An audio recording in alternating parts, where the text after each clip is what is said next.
Dari tahun ke tahun, masyarakat adat Desa Selelos menggelar ritual memarik makam Desa Bebeke, di mana nama ini tentunya sudah tidak asing lagi di kalangan masyarakat Bumi Payar Dayan Gunung dan wisatawan, tempat sakral yang legenda.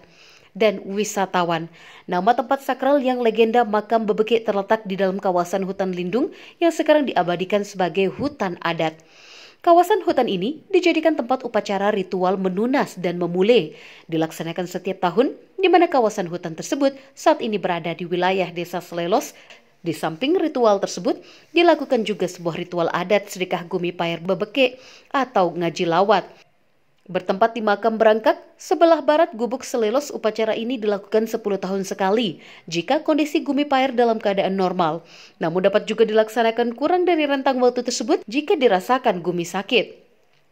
Pelaksanaan acara dilaksanakan oleh pemangku bersama belian pengorong dan seluruh masyarakat adat. Dari sejarah mulut ke mulut, Bebeke merupakan sebuah kerajaan yang terletak di wilayah Selelos, Desa Bentek, Kecamatan Gangga. Sekarang, tempat itu merupakan tempat yang dikeramatkan oleh masyarakat dan digunakan oleh masyarakat di Kecamatan Gangga serta sebagian masyarakat Tanjung untuk melakukan upacara ritual adat setiap tahunnya, sehingga dalam literatur sejarah sampai sekarang, tempat tersebut lebih sering disebut sebagai makam Bebeke. Hal itu dikatakan Sudir, mangku Bebeke dari sejarah yang diperoleh dari tutur orang tua. Bebeke merupakan tempat pertemuan antara Raja Selaparang melawan Raja Anak Agung Karangasem yang pusat kerajaannya berada di Cakranegara.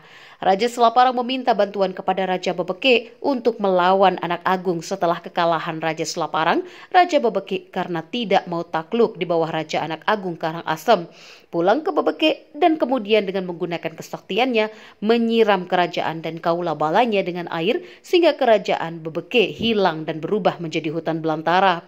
Istilah hilangnya kerajaan Bebeke ini disebut merat, sehingga di hutan adat Bebeke atau makam Bebeke masih ditemukan tempat atau petilasan.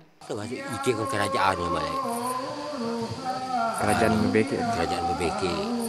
Sewaktu masih desa itu lagi, aranya itu ke wilayah Seleos ini. Batu Ringit, Pesiran, Binju, Selaran, Nagaloka, desa doang, itu makan. Sepekan lah itu. Ya, semasinya desa. Sebab baik lautnya kita ketan sejarahnya. Ketan dan Sebaron. Itu kita.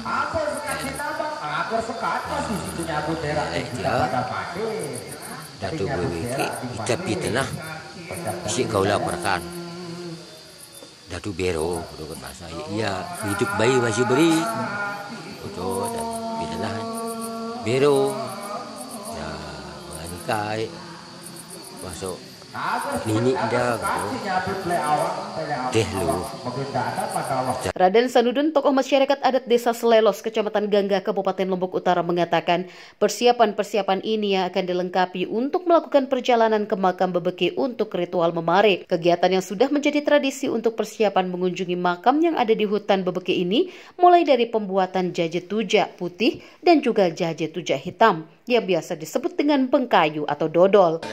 Untuk pertama menyalurkan niat warga yang datang sini membawa ajan-ajan ini, kita buat jajan bentuknya bengkayu. Bengkayu ini bahasa Sasak, kalau bahasa Indonesianya adalah dodol, dodol merah. Terus ada namanya yang terkenal di Sasak ini adalah jajauli. Nah, ini nanti akan disajikan di dulang, ini akan dibawa ke Bebeke. Itu sebagian dibawa ke Bebeke sesuai dengan kata-kata bahwa ke sana adalah kita berziarah. Nah, terutama ada orang bahwa dia ke sana ingin berkunjung. Maka ini anggaplah oleh-oleh lah dari warga kita untuk ke sana. Dan sampai di sana nanti setelah zikiran, setelah rohang, selamatan, sebagian yang disajikan itu disajikan kepada masyarakat atau warga yang hadir pada malam. Semua persiapan yang sudah dibuat merupakan tradisi yang sudah mengakar dalam kebudayaan masyarakat Desa Selelos yang sangat kental dengan spiritual adat. Hal ini menjadi sebuah kearifan lokal sebagai ungkapan rasa syukur kepada Tuhan atas hasil pencapaian yang melimpah. Tradisi memari atau sedekah Gumi Paer Bebeke atau ngaji lawat mempresentasikan masyarakat Nusantara yang tidak hanya menjaga hubungan baik dengan Tuhan dan sesama manusia, namun juga kepada alam sebagai penopang kehidupan manusia. Dari Lombok Utara, Hermanto Tanjung TV mengabarkan.